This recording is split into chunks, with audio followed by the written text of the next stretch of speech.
The communication screens in Earth's command center had been dark for 3 days. Admiral Kang Day stood before the massive display wall, his weathered hands clasped behind his back. 17 colonies, 17 silent worlds, not a single message, not a distress call, nothing but empty static, where millions of voices should have been. Run the diagnostics again, Day said quietly. His voice carried the weight of 40 years in space, 40 years of keeping humanity safe among the stars. The young technician at the console looked up, her face pale. Sir, we've run them 18 times. The equipment is working perfectly. The colonies just stopped transmitting. Day closed his eyes. New Sol, on Proxima Centauri. The farming communities on Kepler. The mining operations at Wolf. 359. 47 million people, gone silent like candles snuffed out in the wind. Get me Captain Lee, Day ordered. 30 minutes later, Captain Juan Lee stood in the Admiral's office. He was young for a ship commander, barely 35, but he had earned his position through skill and courage. His ship, the Horizon's Edge, was the fastest reconnaissance vessel in the fleet. You're sending me to Proxima, Juan said. It wasn't a question. Day nodded. New Sol is the closest. Whatever happened there, we need to know. And Juan, the Admiral paused, his voice dropping lower. Prepare for the worst. The journey took 6 days at maximum speed. Juan spent most of that time in the observation deck, staring at the stars and trying not to think about what they might find. His crew was quiet, tense. Everyone knew someone in the colonies. Friends, family, lovers, separated by light years but connected by regular video calls and messages. Now, there was only silence. When the Horizon's Edge dropped out of faster-than-light travel at the edge of the Proxima system, the silence became something worse. It became absence. Scanning now, reported Lieutenant Yuri from the sensor station. His hands shook as he worked the controls. Captain, I'm picking up debris. A lot of debris. Juan moved to stand behind him, looking at the scanner display. What he saw made his blood turn cold. The entire orbit around Proxima Centauri b was filled with wreckage, ships, satellites, pieces of the orbital stations that had housed 50,000 people.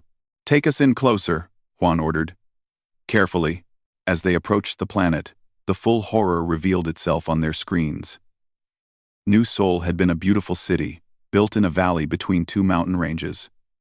3 million people had called it home. Now it was a scar on the planet's surface. The buildings were melted, turned to glass by incredible heat. The surrounding land was blackened for hundreds of kilometers in every direction. Energy signatures, Yuri said, his voice breaking.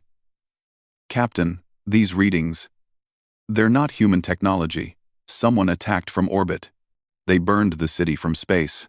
Dr. Yuna Baek, the ship's science officer, pushed past Juan to look at the data herself. Her hands gripped the console edge so hard, her knuckles turned white. She had family in New Sol. A husband, a 12-year-old daughter. Scan for survivors, she whispered. They searched for 6 hours. The instruments found nothing. No life signs, no emergency beacons, no one hiding in bunkers or caves. The city and everyone in it was simply gone, erased as thoroughly as if they had never existed. Yuna didn't cry. She just stood there, staring at the dead world below, her face like stone. Captain, the communications officer called out suddenly. We have contact. Unknown vessel approaching fast. The ship that appeared on their screens was unlike anything in human databases. It was massive, easily 10 times the size of the Horizon's Edge, with smooth organic curves and a dark purple hull that seemed to absorb light. Strange symbols glowed along its surface. They're hailing us, the communications officer said, surprise in his voice. Put it through, Juan ordered. The face that appeared on the main screen was alien. Its skin was a deep blue-gray, and it had 4 eyes arranged in a diamond pattern. When it spoke, the computer translated the sounds into human language. Human vessel, the alien said, its voice cold and flat. You are in violation of Vryn Empire space. Your presence here is illegal. Quote, Juan stepped forward. This is our colony, our people. What happened to them? The alien's expression didn't change. Your species was warned. This region of space is sacred to the Vrin Empire. Your settlements violated ancient laws. They were cleansed. Cleansed? Juan felt rage building in his chest. You murdered 3 million people. We removed an infestation, the alien replied calmly. All 17 of your illegal colonies have been sterilized. Consider this mercy. We could have traveled to your homeworld.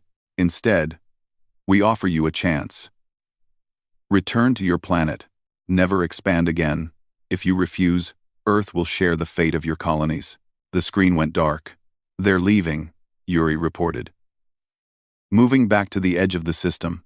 Follow them, Juan ordered. Keep distance, but I want to know where they go. For 3 days, they tracked the alien vessel.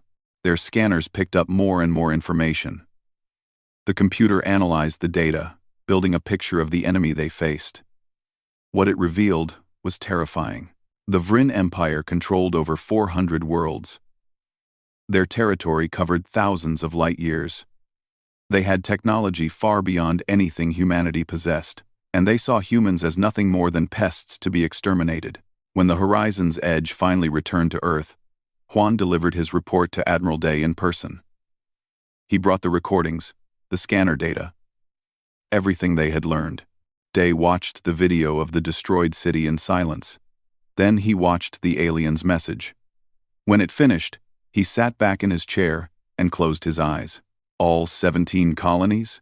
He asked quietly. All of them, sir, Juan confirmed. 47 million people. They killed them all, and they think we'll just accept it.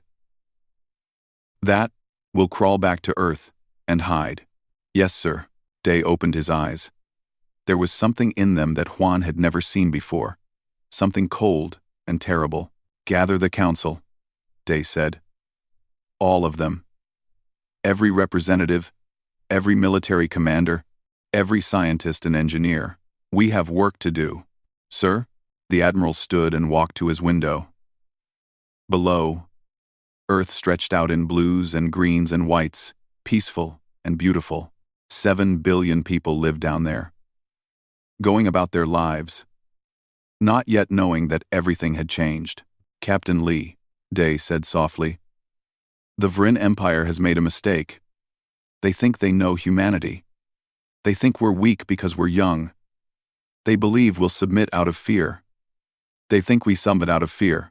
He turned to face Juan, and his expression was harder than steel. They're wrong. They killed our children, our families, our future. And they think there will be no consequences. Day walked to his desk and activated his command terminal. Send word to every military installation, every factory, every university. As of this moment, Earth is on total war footing. Admiral, they have 400 worlds. Their technology is centuries ahead of ours. Day smiled. But there was no warmth in it. Then we'll have to be smarter. Faster. More ruthless than they can imagine. They want to teach us about extinction? He pulled up the images of destroyed New Sol on his screen. We'll show them what extinction really means. That night, Admiral Kang Day addressed the United Earth Council. He showed them the recordings of the dead colonies. He showed them the alien's message, and when the chamber erupted in cries of grief and rage, he stood silent, waiting. Finally, when the room quieted, he spoke. They believe we'll submit. They believe we'll hide. They don't understand what they've done. They've given us a choice. Surrender or die. But there's a third option. He paused, letting his words sink in. We make them regret the day they found us. We make them wish they had never heard of humanity. We make them understand that there are worse things in this galaxy than the Vrin Empire. The vote was unanimous. Earth was going to war. 6 months had changed Earth beyond recognition. The planet that had once debated and discussed every decision now moved with a single purpose. Every factory, every workshop, every laboratory worked around the clock. The parks and gardens were torn up to make room for manufacturing facilities. The sky above the cities glowed orange day and night from the forges and furnaces. In a secret facility beneath the Rocky Mountains, engineer Jisoo Park stood before a massive missile, running her hands along its sleek surface. She was only 28. But she had designed this weapon, and it would change everything. "Will it work?" Admiral Day asked from behind her. Jisoo didn't turn around. The Vryn ships use energy shields. Very powerful ones. But they have a weakness. The shields need to match the frequency of incoming attacks to deflect them. What if we could make the shields work backwards? She pulled up a holographic display, showing the complex mathematics behind her design. The Reaper missile doesn't try to break through the shield. It makes the shield attack the ship it's protecting. The more powerful the shield, the more damage it causes. Day studied the display. "How many can we build? If we convert every missile factory on Earth, 3,000 in the first year, 10,000 in the second. Make it 15,000. We'll need them all." Across the facility, in a medical wing that smelled of chemicals and fear, Captain Huan Lee lay on an operating table.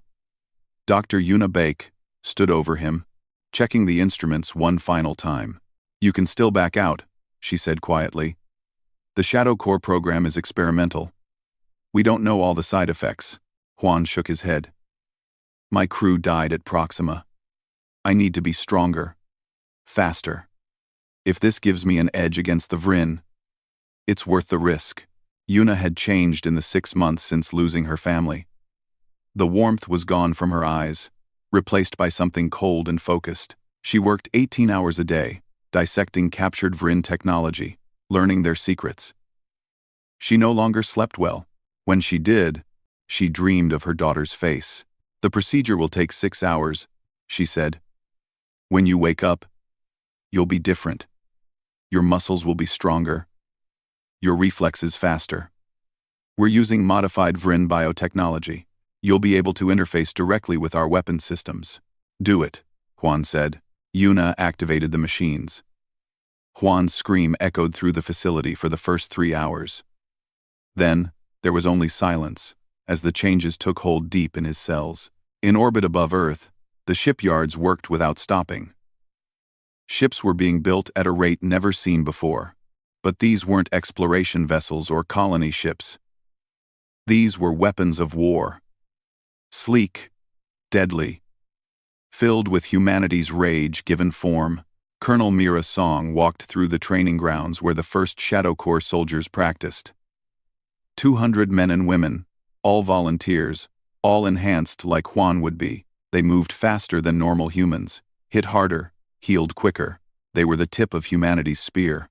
"Again," Mira shouted as 2 soldiers sparred. "The Vryn are bigger than you. Stronger than you. You need to be smarter."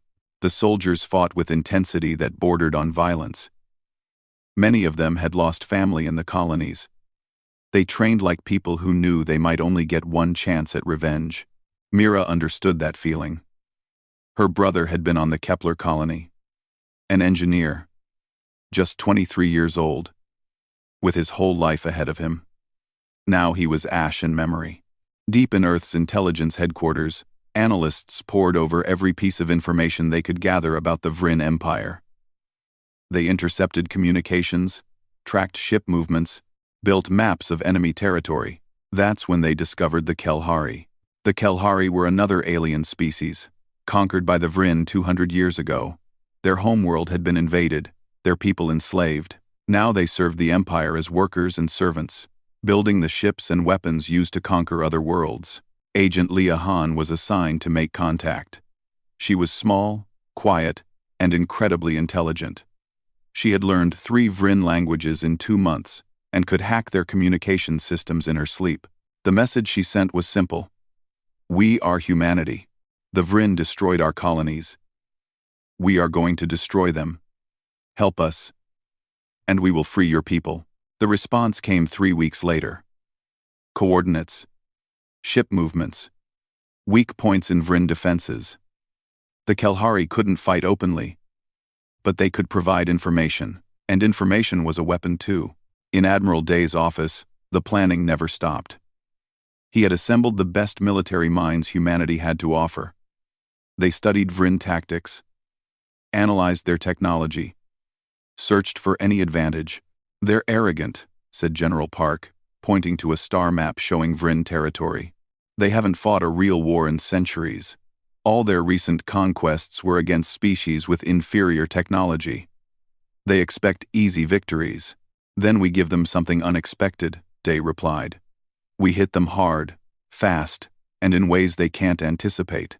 He pulled up a new display showing 12 locations deep in Vryn space. These are their major military installations. Intelligence confirms they hold most of their fleet reserves. If we can strike all 12 simultaneously, we cripple their ability to respond. "That's impossible," someone objected. "We'd need to send ships thousands of light years into enemy territory without being detected." Day smiled grimly. "That's exactly what we're going to do." The plan was called Operation Reckoning. It had 3 phases. Phase 1 was the simultaneous strikes on Vryn military bases. Phase 2 would target their shipyards and manufacturing centers. Phase 3 was classified at the highest level. Only Day and a handful of others knew what it entailed. But everyone understood it would be terrible. Dr. Una Bake worked in a separate lab, isolated from the rest of the facility. What she was creating there couldn't be shared with the other scientists. It was too dangerous, too terrible. Even she sometimes wondered if she had gone too far. The plague, she called it. A biological weapon designed specifically for Vryn physiology. It would be deadly to them, harmless to humans, and most other species. It would spread quickly, kill efficiently. When she had first proposed it to the Ethics Council, half of them had walked out in protest. The other half had reluctantly approved it. "We need every weapon," they had said. "Every advantage." Una told herself it was necessary. The Vryn had killed millions without hesitation. They deserved whatever humanity could do to them. But late at night, when the lab was empty, she sometimes looked at her creation and felt sick. By the end of the 6 months, Earth was ready. 900 warships filled the orbital shipyards. 15,000 Reaper missiles sat in secure storage. 2,000 Shadow Corps soldiers had completed their training, and humanity's industries had been transformed into the most efficient war machine the galaxy had ever seen. Captain Huan Li woke from his procedure changed. He could feel the modifications in his body, the way his thoughts moved faster, the way he could sense the electronic systems around him. He was no longer entirely human. He was something new, something built for war. Admiral Day called his commanders together for a final briefing. They gathered in the war room, faces grim and determined. "The Vryn think they frightened us into submission," Day said. "They're about to learn how wrong they are. In 3 days, we launch Operation Reckoning. We're going to hit them harder than any species has in 800 years. He paused, looking at each person in the room. "Some of you won't come back. Some of you will die in enemy space, far from home. But everyone in this room knows why we're doing this. 47 million reasons. Our families, our children, our future." Colonel Mira Song raised her hand. "Rules of engagement, sir?" Day's expression turned hard. "The Vryn showed our colonies no mercy. We will show them the same. Any ship that doesn't surrender is destroyed. Any base that resists is leveled. We're not here to conquer. We're here to teach them about consequences." The commanders nodded. There were no objections. Humanity had spent 6 months building weapons. Now it was time to use them. As the meeting ended and people filed out, Engineer Jisoo Park approached Day. "Admiral, the Reaper missiles are ready. But I want you to understand something. Once we use these, once we show the galaxy what we can do, everything changes. We won't be seen as victims anymore. We'll be seen as dangerous." Day looked at her calmly. "Good. The Vryn saw us as weak, as prey. It's time they learned that humanity is neither. We're predators when we need to be. And right now, we need to be. What have we king that do way?" 71. On the 3rd day, the fleet departed. 900 ships left Earth orbit, each one carrying humanity's rage toward the stars. Captain Huan Li commanded a strike group heading for the Vryn base at Kulthor Prime. Colonel Mirasong led Shadow Corps teams that would infiltrate enemy facilities. Agent Leah Han was already in Vryn space, working with the Kelhari resistance. Admiral Day watched them go from his command center on Earth. He was too old to lead from the front anymore, but he would direct every move from here. Admiral, his aide said quietly, intelligence is reporting increased Vryn fleet movements. They might know something is coming. To the place. I know. To the place. To the place. To the place. Let them prepare, Day replied. It won't matter. They're about to learn what happens when you push humanity too far. The galaxy was about to change. The Vryn Empire had ruled for 800 years. In a few days, that rule would begin to crumble. Humanity was coming. And humanity was bringing hell with them. The attack began at exactly 0400 Galactic Standard Time. Across 12 star systems, human ships dropped out of faster-than-light travel and opened fire before the Vryn even knew they were there. Captain Huan Li stood on the bridge of his ship, the Retribution, as Kalthor Prime appeared on the screens ahead. The Vryn military installation was massive, a fortress world with defensive platforms that could destroy entire fleets. 300,000 Vryn military personnel worked there, building ships and training soldiers. Launch Reaper missiles, Huan ordered. His voice was calm, but inside he felt the rage that had been building for a year. This was for New Sol, for his crew who died, for everyone humanity had lost. 50 missiles streaked away from the human ships. The Vryn defenders responded quickly, activating their shields and launching their own weapons. They had fought 1,000 battles before. They were confident in their defenses. They died still confident. The Reaper missiles hit the Vryn shields and did exactly what engineer Jisoo Park had designed them to do. Instead of breaking through, they made the shields turn inward. The energy that should have protected the Vryn ships instead crushed them like insects. In 30 seconds, the entire defensive fleet was destroyed. The fortress platforms fared no better. Their massive shields, strong enough to withstand nuclear weapons, became their executioners. The energy folded back on itself, and the platforms exploded in brilliant flashes of light. Ground teams, deploy, Huan ordered.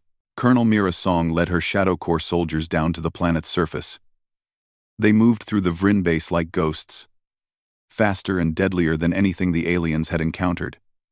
The Vryn fought back, but they were unprepared for enhanced humans who could dodge their weapons and strike with inhuman strength. Mira herself killed 12 Vryn soldiers in the first 10 minutes. She felt nothing as she did it.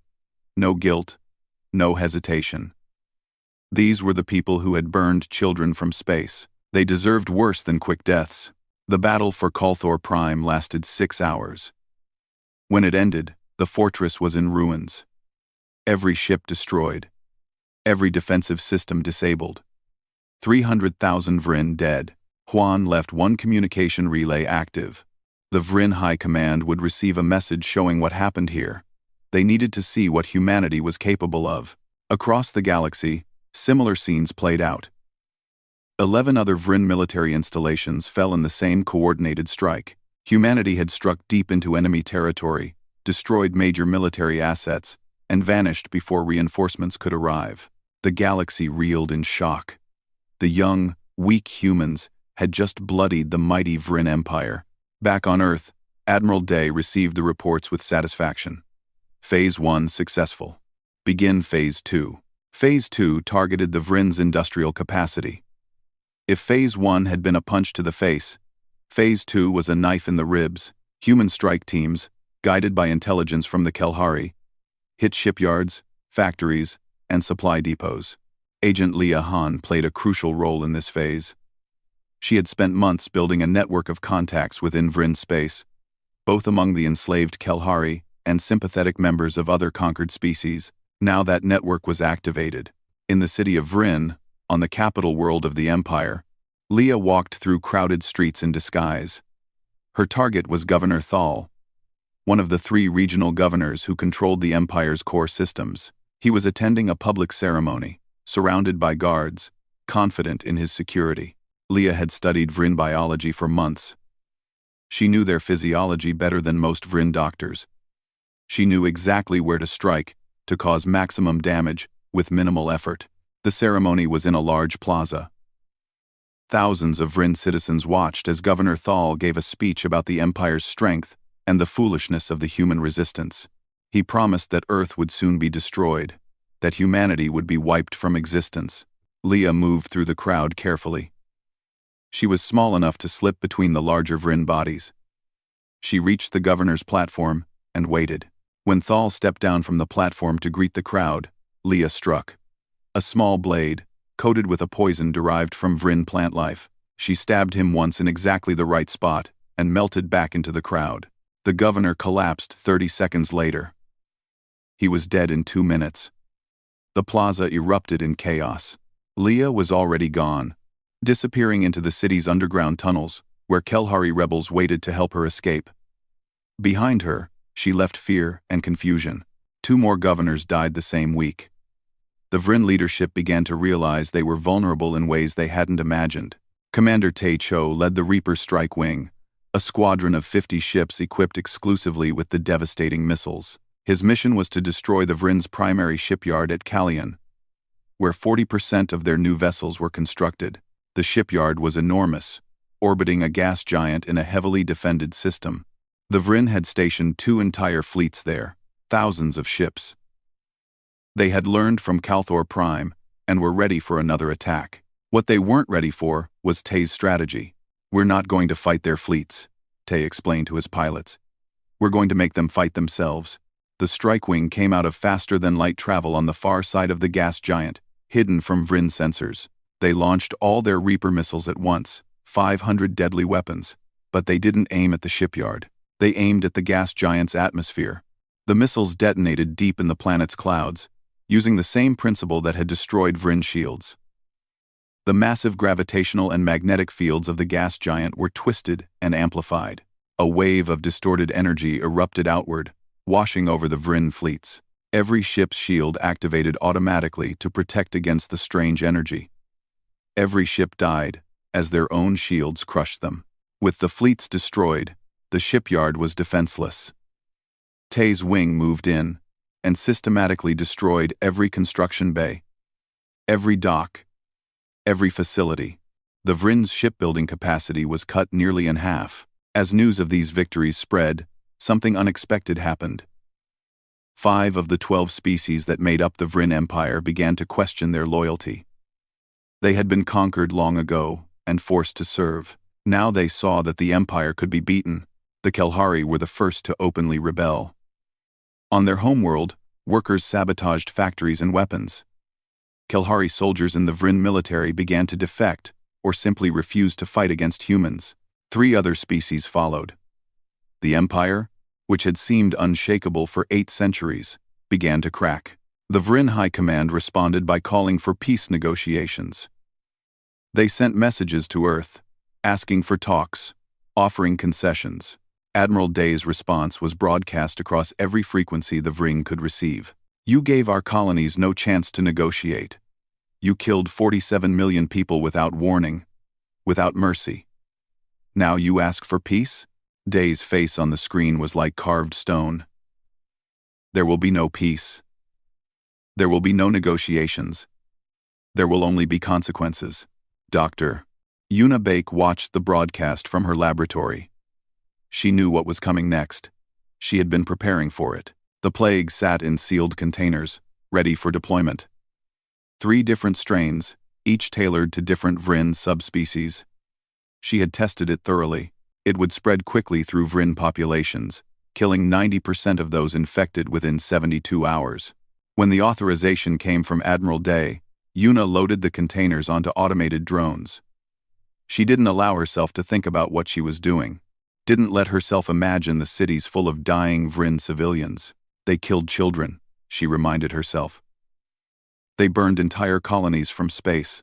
They earned this. The drones launched toward 3 Vryn-controlled worlds. 2 were military training centers, with large populations of soldiers. The third was a manufacturing world where Vryn civilians worked in factories. Within a week, 7 million Vryn were dead from the plague. Their medical systems couldn't cope with a disease designed specifically to kill them. Their cities turned into graveyards. The galaxy watched in horror. Humanity, the victims, had become something terrifying. They weren't just defending themselves. They were systematically destroying the Vryn Empire. Captain Huan Li heard about the plague while his ship was refueling at a captured Vryn station. He requested a private communication channel with Admiral Day. "Sir, the plague. We're killing civilians now. Non-combatants." Day's expression didn't change. "The Vryn Empire needs to understand the cost of what they did. Every death. Every destroyed world. That's a message. Cross humanity, and we will burn your civilization to ash." "But we're becoming what we're fighting against," Huan protested. "We're committing genocide." "No," Day replied firmly. "We're ensuring this never happens again. When we're done, every species in the galaxy will know that humans cannot be pushed to extinction without taking their enemies with them. That's not genocide, Captain. That's survival." Huan ended the call, troubled. He looked at his reflection in a dark screen. The enhancements made him stronger, faster, better. But at what cost? And how much of his humanity had he lost in the process? Meanwhile, in Vryn space, the Empire was collapsing faster than anyone predicted. With 5 species in open rebellion, their military stretched thin, and human forces striking seemingly at will, the Vryn Council met in emergency session. "We must sue for peace," one counselor argued. "The humans are destroying us. The Brents are. We outnumber them 100 to 1. Another countered. "We still have the Grand Armada. 2,000 ships. The finest in the Empire. Send them to Earth. End this war at its source." The vote was close, but fear won. The Grand Armada was dispatched. Its orders were simple: destroy Earth completely. Leave nothing alive. When Agent Leah Han intercepted the orders, she immediately sent word to Earth. Admiral Day received the intelligence with grim satisfaction. "The Grand Armada," he said to his staff. 2,000 ships. "They're coming here. Our fleet can't stand against that many," someone said. "Even with the Reaper missiles, the numbers are too much." Day smiled. It was not a pleasant expression. "Then we'll have to give them a surprise. Activate Phase 3. Everyone in the room went silent. Phase 3. The classified operation that only a handful of people knew about. "Sir," someone said carefully, "Phase 3 means..." "It means we end this," Day interrupted. "The Vryn sent their Grand Armada to destroy Earth. We're going to make sure it never returns. And when we're done, we're going to finish what we started. The Vryn Empire will fall, one way or another." Across Earth, preparations began. The Grand Armada would arrive in 90 days. Humanity had that long to prepare for the biggest battle in its history. Captain Huan Li returned to Earth to help with the defense.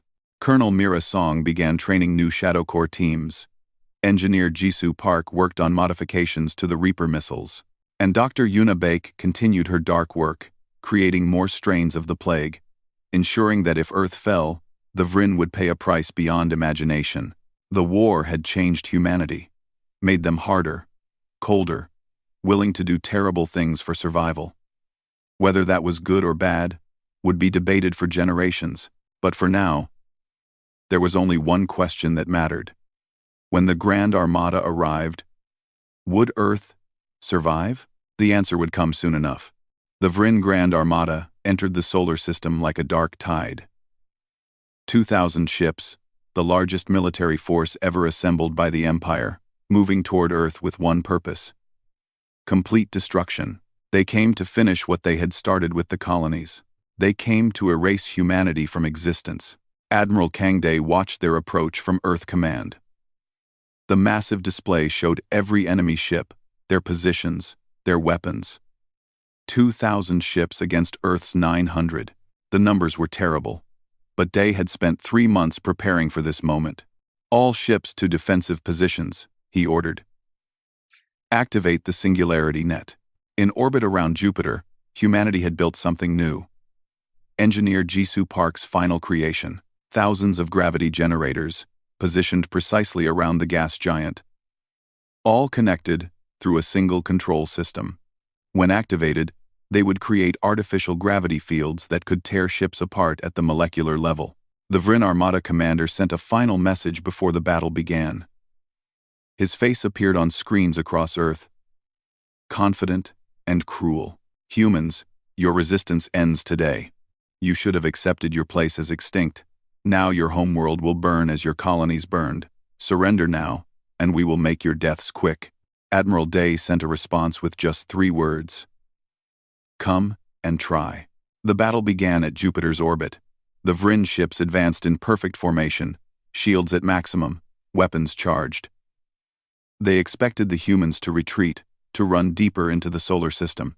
They had fought 1,000 battles before, and always won through superior numbers and technology. They had never fought humanity. The first wave of Reaper missiles streaked out from the human fleet. The Vryn commanders smiled.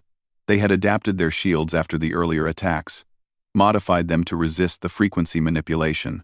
They thought they were safe. They were wrong. These new Reaper missiles didn't attack the shields at all. Instead, they targeted the ship's power cores, using quantum entanglement to create feedback loops in the enemy reactors. 200 Vryn ships exploded from the inside as their own power sources became bombs. Advance, Day ordered. The human fleet surged forward. Captain Huan Li commanded a battle group on the left flank. His enhanced reflexes let him process information faster than any normal human. He saw patterns in the Vryn formation, weak points in their deployment. His ships struck like a knife, cutting through the enemy lines. The Vryn fought back hard. Their weapons were powerful, their shields strong where the Reapers didn't work. Human ships took damage, and some exploded in brilliant flashes. But for every human ship destroyed, 5 Vryn ships fell. Then Engineer Jisoo Park activated the singularity net. The gravity generators around Jupiter flared to life. Artificial gravity fields spread out in a web of invisible force, reaching toward the Vryn Armada like hungry fingers. The first ships caught in the net simply came apart. Metal tore like paper, hulls crumpled, bodies were crushed to nothing. Retreat, the Vryn commander screamed. Pull back, but it was too late. The singularity net expanded faster than the ships could escape. Hundreds of Vryn vessels were caught and destroyed in seconds. The perfect formation dissolved into chaos as ships tried desperately to flee. Don't let them escape, Day ordered. Shadow Corps, deploy. Colonel Mira Song and her teams had been waiting for this moment. While the space battle raged, they used small, fast ships to board damaged Vryn vessels. Their mission was simple: kill anyone who resisted, capture anyone who surrendered, and seize as much technology as possible. Mira led the assault on the Vryn flagship herself. She and 20 enhanced soldiers cut through the ship's defenders like they were made of paper. The Vryn were bigger, stronger, but the Shadow Corps was faster and trained by rage and grief. She found the Vryn admiral on his bridge, trying to coordinate the failing battle. When he saw her, he raised his weapon. Mira shot it out of his hand. Your armada is dying, she said coldly. 2,000 ships, and they're being destroyed by the weak humans you thought you could exterminate. The admiral's 4 eyes widened in understanding. You're making a mistake. The Empire will send more fleets. You cannot win. We're not trying to win, Mira replied. We're trying to make you hurt, to make every species in your empire understand what happens when you attack humanity. She gestured to her soldiers. Take him. He's our message to the Vryn Council. The Battle of Jupiter's Gate lasted 14 hours. When it ended, the Vryn Grand Armada was destroyed. Of the 2,000 ships that had entered the solar system, only 1 escaped. Admiral Day had allowed it to flee deliberately, loaded with recordings of the battle, and with the captured Vryn admiral as a prisoner. Send him back to the Vryn Council, Day ordered. Let them see what we did to their fleet. Let them understand that Earth is not defenseless prey. The escaped ship carried the admiral and the recordings back to Vryn space. When the council saw the footage of their Grand Armada being torn apart, when they saw their admiral beaten and humiliated, something broke in them. For the first time in 800 years, the Vryn Empire knew fear. But Admiral Day wasn't finished. The defensive victory was only the beginning. Phase 2 was about damaging their industry. he told his commanders. Phase 3 is about breaking their will. We're going to invade Vryn space. We're going to liberate every enslaved species, and we're going to make them understand that humanity doesn't forgive genocide. Over the next 6 months, human fleets pushed deep into Vryn territory. They fought battle after battle, always with overwhelming force, concentrated on single targets. The Vryn military, already weakened and demoralized, couldn't mount effective resistance. Captain Huan Li led the liberation of the Kelhari homeworld. The planet had been under Vryn control for 2 centuries. When human ships arrived in orbit and destroyed the Vryn garrison, the Kelhari people poured into the streets celebrating. Huan stood on the planet's surface, watching Kelhari children play freely for the first time in generations. Agent Leah Han stood beside him. She had worked with the Kelhari resistance for over a year, and seeing them free brought tears to her eyes. Was it worth it? Huan asked quietly. All the death? All the destruction? Leah looked at the celebrating crowds. Ask them. 14 species were liberated from Vryn control. Each one was offered a choice: join humanity's coalition, or remain independent under human protection. Most chose to join. They had seen what humanity could do. Some joined out of gratitude, some out of fear. But all recognized that the galaxy had changed. The Vryn Empire, which had controlled 400 worlds, now controlled barely 50. Their military was shattered. Their economy was collapsing. Their council was in chaos. That's when they sued for peace again. This time, the message was different. Not demands or threats, but begging. They offered anything: technology, resources, territory. They just wanted the war to end. Admiral Day called a meeting of Earth's leadership. For the first time since the war began, there was debate about what to do next. They're beaten, some argued. We've accomplished our goal. Any more death serves no purpose. Others disagreed. They killed 47 million of our people without mercy. They deserve to be wiped out completely. Dr. Yuna Baek sat in the meeting, silent. She had spent the last year creating weapons of mass destruction. The plague had killed millions of Vryn. She had more strains ready, worse ones, capable of killing every Vryn in the galaxy within months. Admiral, she said finally, I need to know. Do you want me to deploy the complete plague? The one that will extinct them? The room went silent. Everyone knew what she meant. The ultimate weapon. The final solution to the Vryn problem. Day looked around the room, seeing the faces of those who had fought so hard, sacrificed so much. Then he made his decision. No. But we're not accepting their surrender either. There's one more operation. We've located the Vryn Empress's stronghold. The last major Vryn military installation. We're going to take it. Intelligence had found the Empress on Vryn Prime, the species' ancient homeworld. 4 billion Vryn lived there, mostly civilians. The Empress had fortified the planet with every remaining defense the Empire possessed. It was their last stand. If we attack Vryn Prime, millions will die, someone pointed out. Civilian deaths. Then we give them a choice. Day replied. The military can surrender, or they can fight and watch their people die. But one way or another, the Vryn Empire ends on that planet. The invasion fleet assembled in secret. 500 ships, carrying 1 million soldiers, the largest invasion force humanity had ever created. Captain Huan Li was chosen to command the ground forces. Colonel Mira Song would lead the Shadow Corps in the initial assault. It would be the final battle of the war, and everyone knew it would be the bloodiest. Before the fleet departed, Huan visited Dr. Yuna Baek in her laboratory. She was staring at the containers holding the plague strains, her expression unreadable. Are you okay? Huan asked. She didn't answer immediately. I've killed millions with these, she said finally.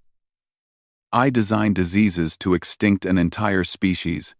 I've become a monster. You became what the war needed you to be, Huan replied. We all did. And what happens after? Yuna asked. When the war ends, what do we become then? Juan had no answer for that. The invasion of Vryn Prime began 3 weeks later. The human fleet appeared in orbit and immediately broadcast a message. Surrender your military forces, and the civilians will be spared. Resist, and we will level your cities.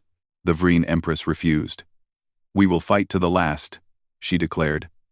The Empire may fall, but we will not surrender to inferior species. Then, you've chosen death, Admiral Day replied from Earth. The battle for Vryn Prime was brutal. The Vryn defenders fought with the desperation of those who knew they were doomed.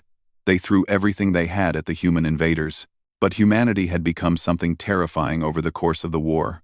Enhanced soldiers who felt no fear. Weapons that turned entire city blocks to ash. Tactics refined through 100 battles. They advanced through Vryn Prime's cities, like an unstoppable tide. Colonel Mira Song's Shadow Corps penetrated the Empress's palace complex. Intelligence had reported that the Empress had a doomsday weapon.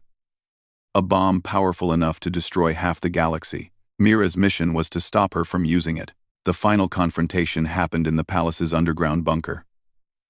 The Empress stood before her doomsday device, her hand on the activation switch. Come closer and I destroy everything, she threatened. Your Earth, my worlds, everything within 1,000 light years. Mira looked at the device, calculating. Her enhanced mind processed the mechanism, the probable activation sequence. She had one chance. You've already lost, Mira said. Your empire is gone. Your people are defeated. Destroying the galaxy won't change that. Then we die together, the Empress replied. Mira moved. Enhanced reflexes carried her across the room in a blur. She grabbed the Empress's arm before it could hit the switch. The Vryn ruler was strong, but Mira was stronger. They fought hand-to-hand for 30 seconds before Mira broke the Empress's neck. The doomsday device was dismantled. The last major Vryn military force surrendered 3 hours later. The war was over. The Vryn Empire had fallen. The war ended not with celebration, but with silence. Across Earth, people stood in the streets, watching the announcement on screens. The Vryn Empire had surrendered. After 2 years of brutal fighting, after millions of deaths on both sides, it was finally over. Admiral Kangday sat alone in his office, staring at the final casualty reports. 400 million Vryn dead. 200,000 humans killed in combat. 17 colonies that would never be rebuilt. The numbers felt unreal, too large to comprehend. He was 73 years old now, and he looked every day of it. The war had aged him decades. His hands shook slightly when he reached for his coffee cup. Some nights, he couldn't sleep, haunted by the faces of everyone who had died on his orders. A knock on his door interrupted his thoughts. Captain Juan Lee entered, still wearing his combat uniform. He looked tired, but relieved. The last Vryn military units have laid down their weapons, Juan reported. It's really over, sir. Day nodded slowly. And what did we win, Captain? What did all those deaths buy us? Juan was quiet for a moment. Survival. Security. The knowledge that no one will try to extinct humanity again. Free 330. Han 100. If you unhund. Han 100 minus elf.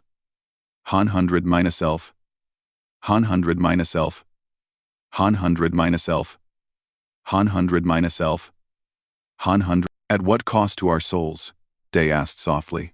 Before Juan could answer, another visitor arrived. Dr. Yuna Bake walked in, carrying a data pad.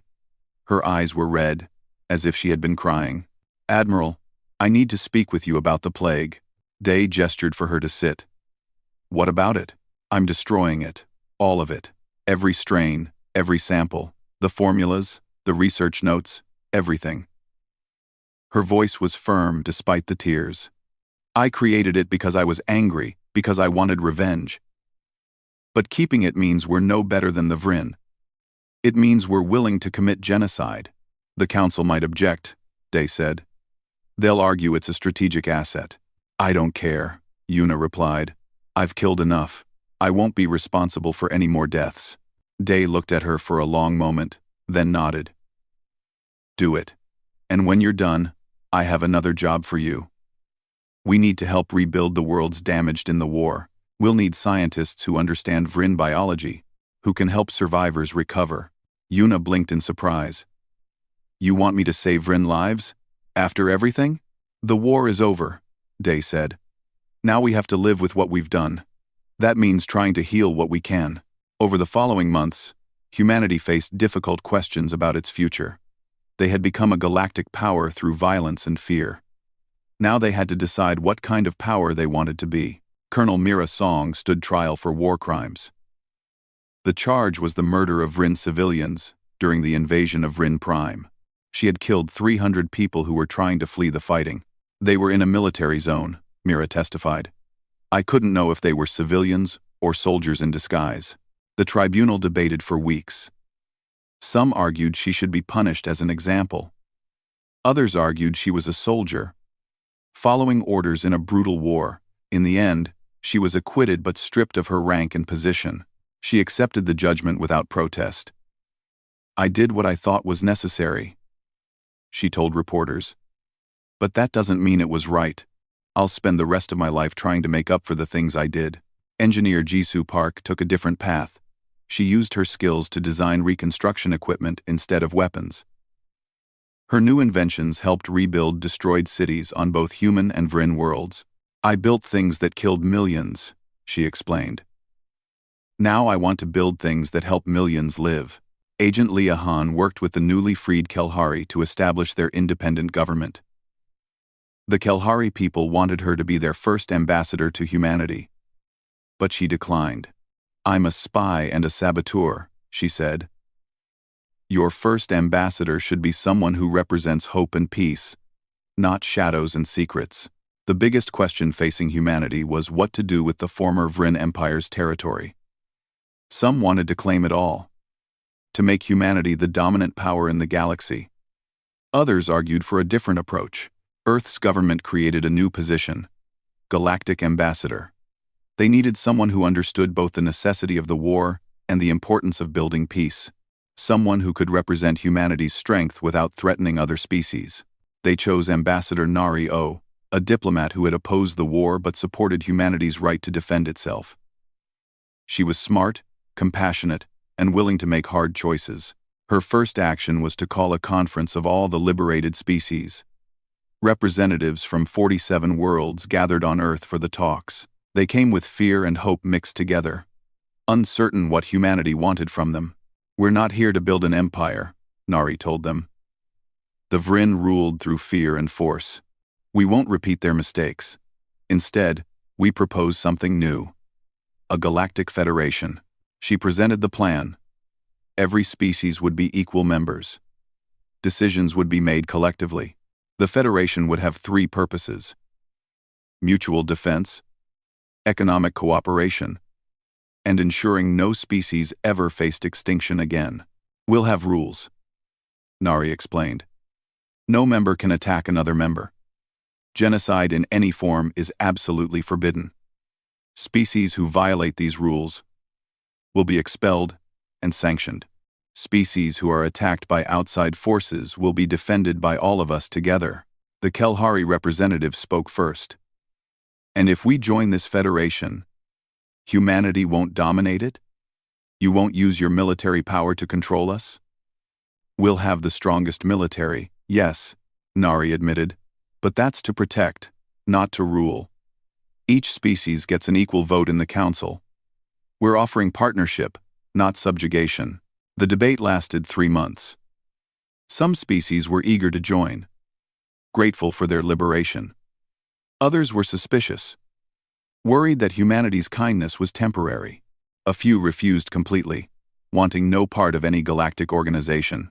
In the end, 32 species signed the founding charter of the Galactic Federation. Earth became the capital, not because humanity demanded it, but because the other species voted for it. They recognized that humanity had the resources and will to defend the Federation. Captain Huan Li was offered a position as Supreme Commander of the Federation Defense Force. He accepted, but with conditions. I'll build a military strong enough to protect us all, he said. But it will be a defense force, not a conquest fleet. We'll have rules of engagement. Standards for the treatment of prisoners. Accountability for war crimes. We fought monsters by becoming monstrous. We can't do that again. The transformation of humanity continued. The factories that had built weapons were converted to build ships for exploration and trade. The soldiers who had fought the war trained as peacekeepers. The scientists who had created terrible weapons now worked on medicine and technology to improve life across the Federation. Admiral Kang Dae retired from military service 6 months after the war ended. He returned to his childhood home, a small farm in Korea, and tried to live quietly. But the nightmares didn't stop. He saw the faces of the dead every night. Human and Vrin alike. Dr. Yuna Baek came to visit him one day. She was running a medical program on Vrin Prime, helping survivors of the plague recover. "How do you live with it?" Dae asked her. "The guilt? I don't," Yuna admitted. "Not really. But I try to do better now. To save more lives than I took. It doesn't erase what I did. But it's something." "Do you think we were right?" Dae asked. "To fight the way we did?" Yuna considered the question carefully. "I think we did what we thought we had to do to survive. Whether it was right, I don't know. History will judge us." On the 10-year anniversary of the colony massacres, a memorial was built on Earth. 47 million names were engraved on black stone walls that stretched for kilometers. People came from across the Federation to visit. To remember. Captain Huan Lee, now General Lee, stood before the memorial with his wife and children. His youngest daughter, only 6 years old, asked him a question. "Daddy, why are there so many names?" Huan knelt down to her level. "These were people who died in a terrible thing that happened before you were born. Bad people hurt them because they were afraid of us spreading through the stars. But you stopped the bad people, right?" "Yes, we stopped them." "Good," his daughter said simply, then ran off to play with her brother. Huan stood and found himself next to a Kelhari child, maybe 8 years old, also reading the names. "Did you know someone here?" Huan asked gently. The child shook his head. "No. But my teacher says we should remember, because humans fought to free my people too. She says that what happened here is why we have the Federation now. So it never happens again to anyone." Andres Lowe. Your teacher is wise," Huan said. "Were you in the war?" the child asked, noticing Huan's military insignia. "Yes, I was. Were you scared?" Huan thought about the battles, the fear, the rage, the terrible things he had done and seen. "Yes. Very scared. But I fought anyway. Because sometimes you have to be brave, even when you're afraid." The child nodded seriously, then asked another question. "My teacher says humans are the scariest and the kindest species in the galaxy. Is that true?" Huan smiled sadly. "We can be both. It depends on how we're treated and what we choose to be. The war showed our scary side. Now we're trying to show our kind side." That evening, a special session of the Federation Council was held. 50 years had passed since the war ended. A new generation had grown up knowing only peace. The council was voting on a historic measure, formally pardoning all surviving Vrin for the crimes of their empire. The debate was passionate. Some argued the Vrin should never be forgiven. Others said that holding grudges served no purpose after so much time. Ambassador Nari, now in her 80s but still sharp, gave the final speech before the vote. 50 years ago, the Vrin Empire tried to extinct humanity. We responded with a war that nearly extincted them. Millions died on both sides. The question before us now is simple. Do we continue that cycle of hatred, or do we choose to break it?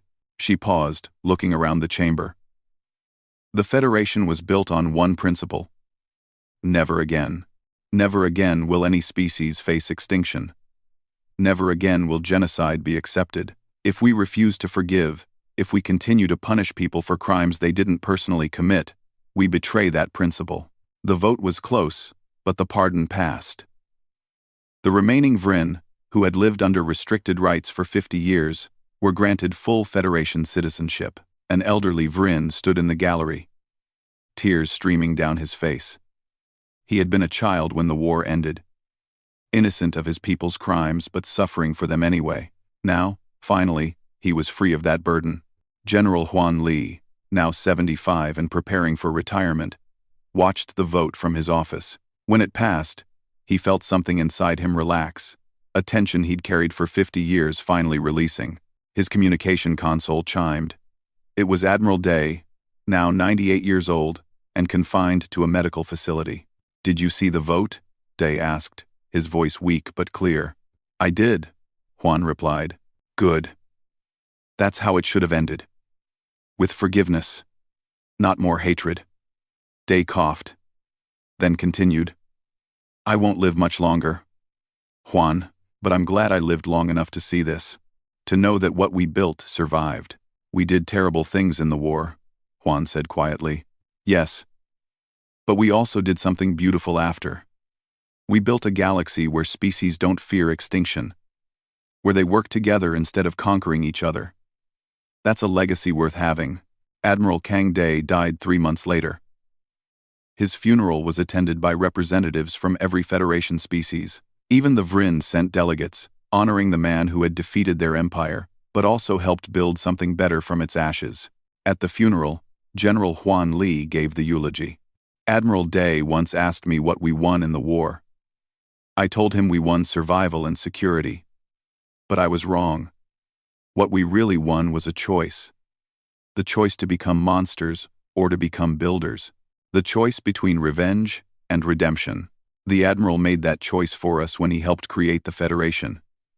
He showed us that strength doesn't have to mean cruelty, and that being victorious doesn't mean being vicious." Years later, on the centennial of the war's end, children across the Federation learned about those dark times in their history classes. They learned about the colonies that were destroyed, about humanity's rage and terrible response, about the Vryn Empire's fall, but they also learned about what came after. About the Federation that rose from the ashes, about 47 species working together, exploring the galaxy not as conquerors but as partners. A young human student asked her teacher a question. "If the Vryn hadn't attacked us, would we have built the Federation anyway?" The teacher, a Kelhari woman whose grandmother had been freed during the war, thought carefully before answering. "Perhaps not. The Federation was born from suffering and the determination to ensure that suffering never happened again. But that doesn't mean the war was good. It means we chose to create something good from something terrible." "So the war was worth it?" the student pressed. "No war is worth it," the teacher replied. "But how we respond to war, how we rebuild and choose to live after, that can be worth everything." In the end, humanity learned a lesson that echoed across the galaxy. They could be the kindest species in existence, or the most terrifying. They could build or destroy. They could forgive or hold grudges forever. The choice, always, was theirs to make, and they chose to build.